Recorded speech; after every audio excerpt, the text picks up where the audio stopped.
Makakaya mo pa kaya magbagong buhay at magbangon pagkatapos malugmok dahil sa ginawa ng iyong minamahal? Magandang umaga sa lahat. Isang maikling kwento ang aking ibabahagi sa inyo na hango sa totoong buhay na tiyak kapupulutan nyo ng aral. Ang buhay ni Shara Sanchez.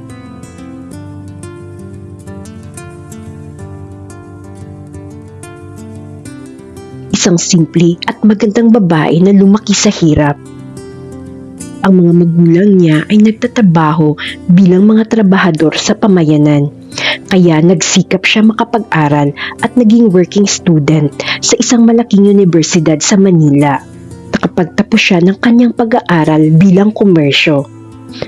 At namasukan siya bilang isang cashier sa isang malaking mall sa Manila. At doon niya nakilala si Alfredo na isang pulis sa Caloocan. Palagi silang kasabay sa pasaherong jeep kung umuwi. Hanggang isang gabi nagkatabi sila ng upuan. "Bayad po, paabot please," sambit ni Shara sa isang pasahero. "Miss, ako nang magbabayad," sambit ni Alfredo. "Wag na po, nakakahiya naman," sagot ng dalaga. "Miss, okay lang.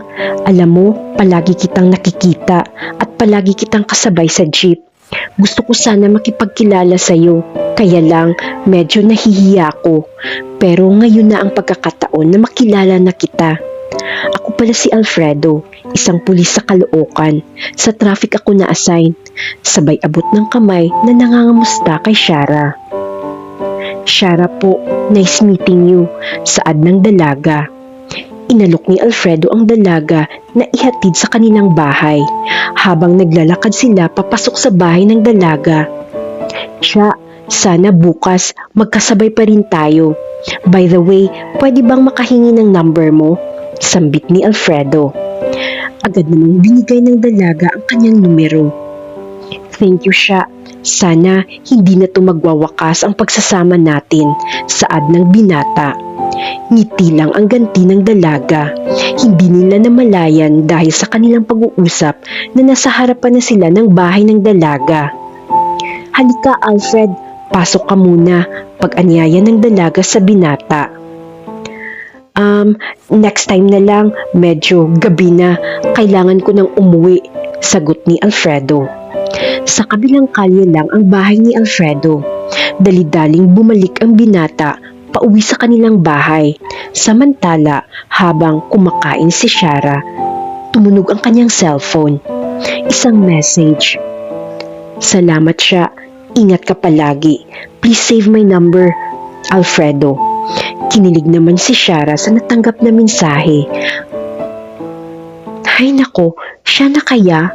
Ang gwapo niya, may stable job pa," sambit ni Shara sa sarili. Kinaumagahan, maagang pumunta si Shara sa trabaho. "Shara, dinalhan kita ng biskit," sabi ng kasama niya na may matagal ng gusto sa kanya. "Ano ka ba Alex, nag-alala ka pa, pero salamat ha," saad ng dalaga. Habang nag-uusap sila ni Alex, tumunog naman ulit ang cellphone ni Shara. "Good morning, kumain ka na ba?" Message ni Alfredo. "Oo, nandito na ako sa workplace ko," sagot naman ni Shara sa text. "Halika na Shara, pasok na tayo, nag-open na ang mall, sabay tayo mag-lunch mamaya ha, hintayin mo ako," pag-anyaya ni Alex. "Tingnan ko lang Alex," sagot ni Shara. Habang sa loob ng mall, busy si Shara dahil maraming bumibili. Nagulat naman siya ng, "Hi miss, binisita kita para kamustahin ka." Napalingon si Shara. "Ha? Alfred, nandito ka? Sorry, di kita ma-entertain, marami akong ginagawa," sambit ni Shara. "Okay lang, hihintayin kita, lunch tayo mamaya ha," pag-anyaya ni Alfredo. "Wag na, kasi ang time namin very limited," sagot ni Shara. "Please, hintayin kita," sabi ni Alfredo. Napangiti na lang si Shara. "Sige, 12:30 I'll be out for lunch," sagot niya sa lalaki. Simula noon, palagi na silang magkasamang kumakain ng lunch at hinihintay naman siya ni Alfred kung umuwi. Hanggang nahulog ang loob ni Shara sa lalaki, naging magkarelasyon at humantong ng 2 taon ang pagsasama nila. Isang araw, inimbita ni Alfredo si Shara na mag-dinner sa isang restaurant. At habang naghihintay sila ng order nila, nagulat si Shara dahil binigyan siya ni Alfredo ng mga rosas. First time na ginawa ng lalaki. Shara, mahal na mahal kita. Ikaw ang gusto kong babaeng makasama sa buong buhay ko. Sabay kuha ng kamay ni Shara at sinuot ang singsing. Natulala naman ang dalaga na parang hindi makapagsalita at tumulo na lang ang kanyang mga luha. Totoo ba ito? Tanging sagot ni Shara dahil sobrang mahal niya si Alfredo. Shara, will you marry me? Sabay luhod nito sa harapan ni Shara at sinuot ang singsing. Nagpalakpakan naman ang mga taong nakakita sa kanila. Yes, Alfredo, I love you so much. Sabay halik sa pisngi ni Alfredo. Hanggang humantong ang pagsasama nilang dalawa sa kasalan. Pagkatapos ng kasal, huminto ng trabaho si Shara dahil ayaw siyang pagtrabahuin ni Alfred. Naging masaya ang pagsasama nila sa 5 taon hanggang nakaanak sila ng isang lalaki. Nadestino si Alfred sa isang probinsya sa Manila at doon na nagsimula na hindi na tumatawag ang asawa sa kanya. Parang na-depress si Shara na hindi na tumatawag ang kanyang asawa sa kanya. At minsan lang itong umuwi sa bahay. Palaging umiiyak si Shara. Hindi niya alam ang kanyang gagawin. Kung minsan, di na siya lumalabas ng kwarto. Hanggang napag-isipan niya na puntahan ng asawa sa probinsya kung saan nakadestino ito. Laking gulat ng asawa nang makita niya si Shara. Anong ginagawa mo dito? Umuwi ka, bantayan mo ang bata. Saad ng asawa. Bakit di ka na tumatawag? Tanong ni Shara. Umalis ka dito. Doon tayo mag-usap sa bahay. At huwag kang bumalik dito. Galit na sambit ni Alfredo. Bumalik si Shara sa kanilang bahay, umiiyak. Anak, anong nangyari sa'yo? Tanong ng ina. Nay, hindi ko alam. Pinaalis ako ni Alfredo. Sabi niya, dito na lang kami mag-uusap. Ano yan, anak? Pag-usapan niyo. May anak na kayo. Saad ng kanyang ina. Kinaumagahan, umuwi nga si Alfredo. Shara, halika nga dito. Mag-usap tayo. Wag na wag kang pumunta doon. Hintayin mo ako kung uuwi ako dito. Galit na saad ni Alfredo. Simula ngayon, di na ako magbibigay ng pera. Magdadala na lang ako ng bigas dito. Galit na saad ng asawa. Ano? Paanong pangangailangan namin, Alfredo? Ano ba, may babae ka? Sabihin mo sa akin para hindi na ako aasa pa sa'yo. Sagot ni Shara. Bakit? May nakita ka? Ayoko na sa'yo, Shara. Maghanap ka ng lalaki na para sa'yo.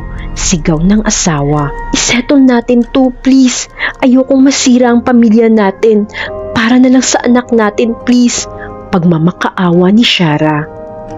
Niyakap niya ang asawa pero tinulak siya nito. Umiiyak si Shara, nagmamakaawa na ayusin nila ang kanilang pamilya. Huwag mo akong tawagan. Uuwi lang ako kung kailan ko gusto. Sigaw ng asawa at umalis. Naiwan si Shara na umiiyak. Parang gusto niyang tapusin ang kanyang buhay sa sobrang sakit na naramdaman. Lumapit ang ina ni Shara sa kanya.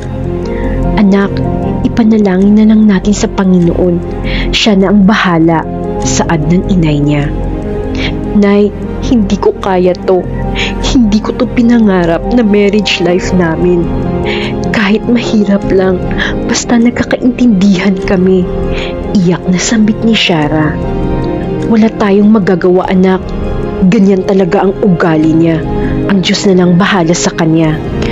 Halos magdalawang taon na nagsakripisyo si Shara sa ginawa ng kanyang asawa. Parang wala nang may naisip si Shara na gawin.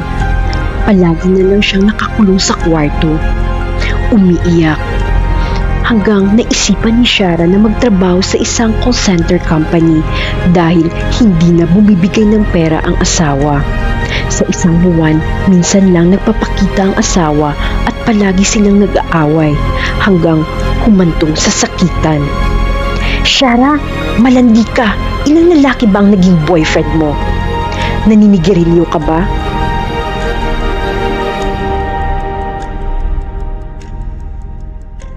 Maraming nanligaw sa kanya, pero ang sabi niya, I will wait kung anong plano ni Lord sa kanyang buhay. Naging malaki ang kanyang negosyo, isang restaurant at isang grocery store sa kanilang lugar. Lumipas ang isang taon. Bumalik si Alfredo, problemado, nagmamakaawa sa kanya na humiram ng pera. Shara, balikan mo ako at pahiramin mo ako ngayon ng pera. Saad ng asawa. Hindi ka pa rin nagbabago. Balita ko, may anak ka na sa babae mo. Dun ka na lang. Okay na kami ng anak mo. Tama na, Alfredo. Umalis ka na. Masaya na ako sa aking buhay. Pagmamakaawa ni Shara sa asawa. Shara, asawa pa rin kita. Kasal tayo. Kaya kung anong meron sa'yo, akin rin yan. Galit na saad ng asawa. Tama na, Alfredo, magbago ka na, umalis ka na dito. Umalis si Alfredo. Dali-dali niyang pinaandar ang sasakyan. Habang nagmamaneho siya ng kanyang sasakyan, hindi niya namalayan na may isang malaking truck. Nabangga niya ang isang malaking truck. Dead on the spot si Alfredo. Maraming taong pumunta sa kanya at tumulong sa kanya. Pero nang nakarating siya sa hospital, dead on the spot si Alfredo. Pumunta rin sa Shara sa hospital at inasikaso ang bangkay ni Alfredo. Dahil naka-move on na si Shara, hindi na siya masyadong naapektuhan sa pagkamatay ng asawa. Pinalibing ng maayos ni Shara si Alfredo. Ngayon, namumuhay ng masaya si Shara bilang single mom, kasama ang kanyang anak at mga magulang na naging inspirasyon niya sa kanyang buhay. Maraming salamat sa pakikinig. Ang lahat sa mundo ay may katapusan. Kung ano ang itinanim mo ay siya rin ang aanihin mo. Maraming salamat hanggang sa susunod nating kwento.